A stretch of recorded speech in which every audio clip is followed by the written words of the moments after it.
Timnas Indonesia U22 sedang bersiap menghadapi SEA Games 2025 di Thailand. Secara resmi Timnas akan bertolak ke Thailand pada 28 November 2025. Pertandingan sepak bola SEA Games sendiri digelar pada 3-18 Desember.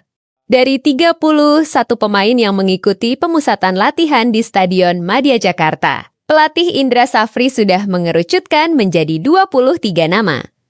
Daftar final tinggal menunggu pengumuman dalam 1-2 hari ke depan.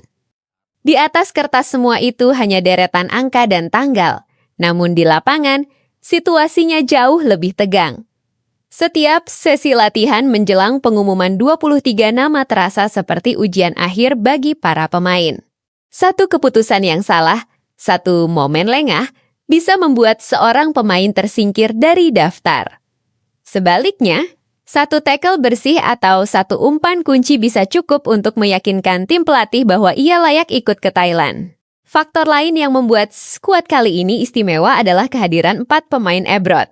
PSSI sudah memastikan nama-nama ini, yaitu Marcelino Ferdinand yang bermain untuk Oxford United, lalu Ivar Jenner, Mauro Zylstra, dan Dion Marks. 3 di antara mereka sudah ikut berlatih di Jakarta. Sementara Marcelino masih bersama klubnya, tetapi dipastikan masuk daftar final dan akan menyusul bergabung dengan tim. Secara faktual, ini hanya tambahan 4 nama, namun di mata publik maknanya jauh lebih besar. 4 pemain yang ditempa di luar negeri datang dengan ekspektasi tinggi. Mereka diharapkan membawa ritme yang berbeda, membawa standar latihan dan cara berpikir yang terbentuk di kompetisi luar, dan pada akhirnya mengangkat level permainan tim secara keseluruhan. Tantangan berikutnya justru ada di tangan Indra Safri. Ia bukan hanya diminta memilih 23 pemain terbaik, tetapi juga menyatukan kultur sepak bola lokal dan pengalaman luar negeri dalam waktu yang sangat terbatas. Pemain yang sehari-hari bermain di Liga Indonesia harus menyatu dengan pemain yang terbiasa dengan tempo dan pola Eropa. Jika proses ini berjalan baik, tim bisa naik satu level, lebih terorganisir dan lebih tenang mengelola pertandingan. Jika tidak, kualitas individu berisiko tenggelam hanya karena kurangnya koneksi dan komunikasi di lapangan. Peran 4 pemain abroad ini juga mulai terbaca. Marcelino hampir pasti menjadi pusat kreativitas serangan. Pemain yang dicari ketika tim buntu dan membutuhkan satu momen pembeda. Ivar Jenner memberi keseimbangan di lini tengah, mendistribusikan bola, memotong serangan lawan, dan menjaga ritme ketika intensitas pertandingan meningkat. Mauro Zylstra dan Dion Marks menambah kedalaman skuad, memberi opsi bagi pelatih untuk mengubah tempo dari bangku cadangan tanpa menurunkan kualitas permainan. Di sisi lain, pemain-pemain lokal memiliki motivasi tambahan. Mereka tidak ingin dipandang sebagai pelengkap di sekitar nama-nama yang berlabel pemain luar negeri.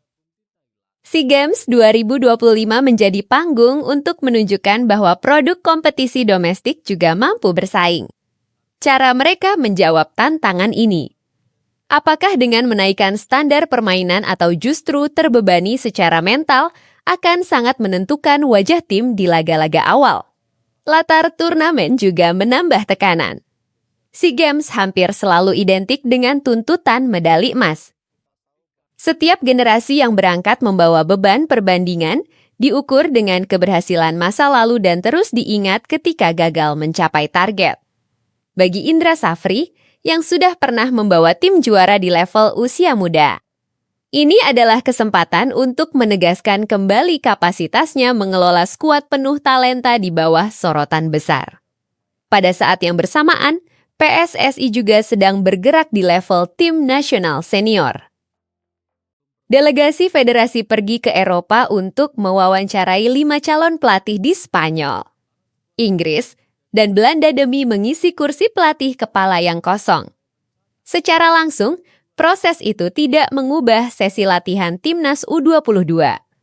Tetapi para pemain muda paham bahwa apa yang mereka tampilkan di Thailand bisa menjadi kesan pertama bagi pelatih baru terhadap generasi ini. Mereka bermain bukan hanya untuk SEA Games, melainkan juga untuk membuka pintu menuju tim nasional senior. Karena itu, ketika pesawat yang membawa timnas U22 lepas landas pada tanggal 28 November, yang berangkat bukan hanya 23 pemain. Ikut terbang juga reputasi pelatih, kepercayaan publik kepada PSSI, dan harapan bahwa kombinasi pemain lokal dan abroad akhirnya bisa menghasilkan tim yang matang, berani, dan tenang di bawah tekanan. SEA Games 2025 akan menjawab satu pertanyaan sederhana. Apakah timnas U22 hanya datang sebagai peserta? Atau benar-benar siap mengguncang persaingan dan menantang medali emas?